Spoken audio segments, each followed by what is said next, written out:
because I remember I bumped into Freeway Ricky Ross a couple years ago at Earl's Grill on Crenshaw. And no, they're not the sponsor of the podcast. And he told me he was getting into boxing. And I was like, oh, okay. In terms of managing fighters and him being from LA, you being from LA, I'm assuming at some point you guys' paths have crossed in this boxing thing.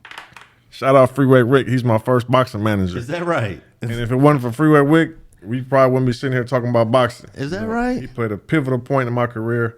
It was my manager, my sponsor at one point. And I really want to give a shout out to him because I haven't really given him his just due. I haven't really given him his credit, for the success I've had. He gave me a lot of game.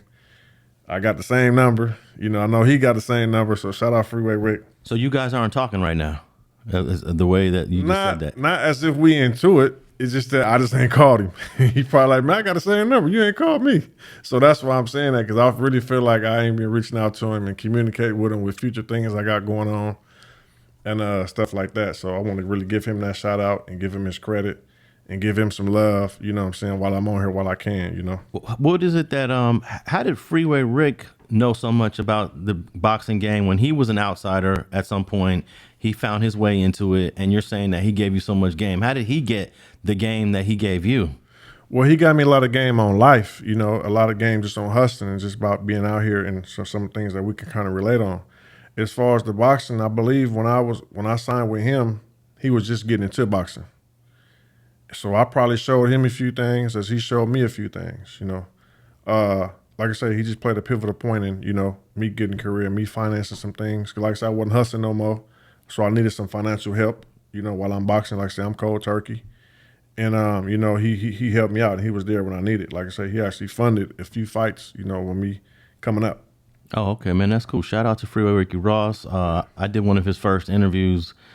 That had to be when he first got out of prison, 2010, I believe.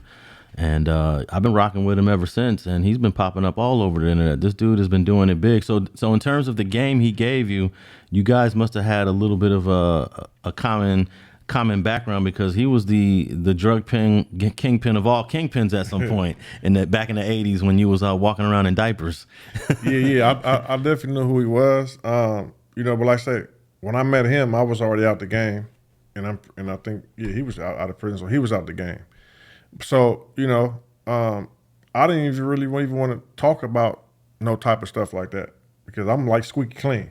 Like at that point, it's like, I don't want to hear about nothing, and he don't know me, so let's just keep it boxing. Like we never even had no conversations about his history or my history. Oh, y'all never talked about the hustling game? Nah, we ain't never talked about it. You know what I'm saying? Okay. We ain't never talked about it. So did some of the game you got from Rick Ross help you with when you decided to start managing Crip Mac and start guiding his career? Yeah, kind of, sort of. I took the same approach he took.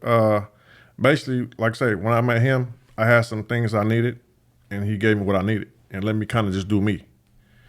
That's kind of hand with management, with the artists. Shout out Compton TG, free Compton TG. He's the first artist I signed, the rapper. The Compton TG from Atlantic Drive? Yeah. Okay. I didn't know he was locked up. Yeah. He should be home soon, man. He got some time, and he took his pled guilty before it went to trial and all that stuff, and got some enhancements knocked off, so he should be home pretty soon. Yeah, so kind of like I kind of just signed them, what I'm saying, and gave them my resources and kind of just stepped back and let them do them. Not like, oh, I'm the manager, I'm gonna do this, let's do this. I can have my recommendation, but you your own artist, you your own dude, let's just do what you do. Now with a boxer, I just signed a boxer too, DeAndre Savage. He's 5-0, 5 knockouts, undefeated heavyweight from Flint, Michigan. I kind of did to him what Freeway did to me, got him started, funded a few things he needed.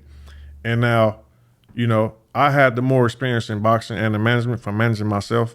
So I was able to kind of show him the ropes and do him like that instead of just letting him do him. I just signed X4, shout out X4 to Mac Lord. He from 40s, the hottest thing in LA. And with him, same thing. He's more in the music than me. So I kind of just, let him do him, and whatever he need, whatever resources I got, we're going to bring it together and make it happen.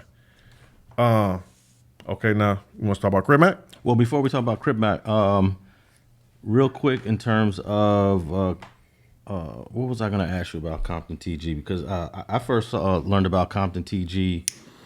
Dude was spitting fire bars on Instagram every week. TG Tuesdays. And yeah, TG Tuesdays. He was. In fact, I have an interview with him that I never posted. That I must have shot that interview. 4 or 5 years ago. Okay. I might actually post that now. But I noticed he spit some fire bars, but I never really heard any songs come out of TG.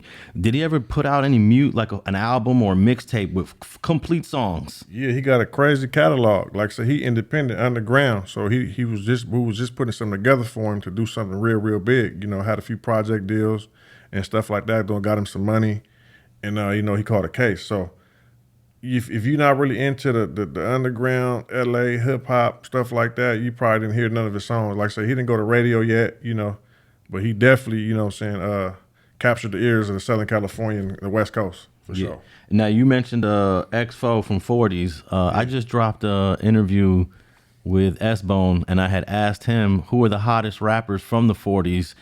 The hottest rapper out the 40s, no lie, the hottest rapper, I would say Baby Runner. All right, so Baby Runner, AD, and Super Loc, and No Sense, which is H Crown brother.